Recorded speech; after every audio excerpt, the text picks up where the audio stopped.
नमस्कार दर्शकों, धार्मिक चमत्कार में आप सभी का स्वागत है। आज की कहानी एक ऐसे इंसान की है जो था तो भक्त पर इतना आलसी कि उसका जीवन खुद भगवान शिव तक को विचलित कर देता है। तो चलिए शुरू करते हैं आज की कहानी। एक गांव में किशोरी लाल नाम का एक ब्राह्मण अपनी पत्नी कलावती के साथ रहता था। किशोरी लाल बेहद आलसी था, लेकिन भगवान शंकर का परम भक्त भी था। हर सुबह शाम वह शिवलिंग पर जल चढ़ाता, मंत्र जपता और फिर दिन भर सोता रहता।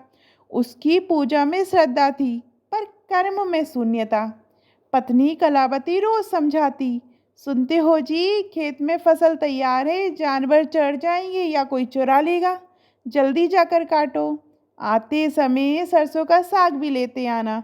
पर किशोरी लाल अपनी चादर तान कर कहता, भोलेनाथ सब देख रहे हैं, वही संभाल लेंगे।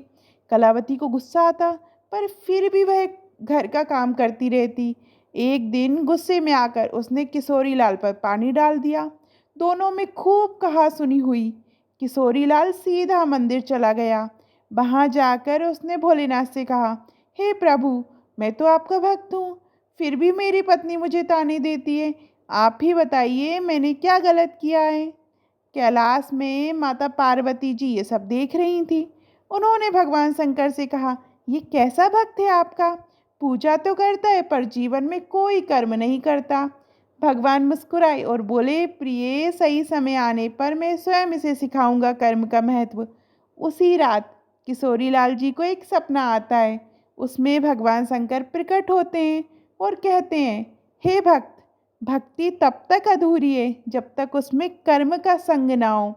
मैं उनसे ही प्रसन्न होता हूँ जो ना सिर्फ मेरा नाम जपते हैं, बल्कि अपने कर्तव्यों को भी निभाते हैं।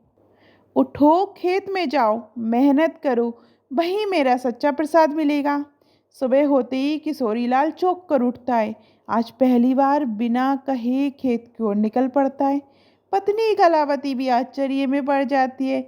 उस दिन से किशोरीलाल न केवल भक्त रहा, बल्कि कर्मयोगी भी बन गया। उसकी भक्ति में अब मेहनत की खुशबू भी शामिल हो गई थी और तभी से उसका जीवन भी बदल गया। सच्ची भक्ति वही है जिसमें पूजा के साथ कर्म भी हो। सिर्फ भगवान का नाम लेने से नहीं, अपने कर्तव्यों को निभाने से ही प्रभु प्रसन्न होते हैं। अगर आपको ये कहानी पसंद आई हो तो चैनल को सब्सक्राइब करना मत भूलिएगा और दोस्तों के साथ शेयर जरूर करिए। धन्यवाद।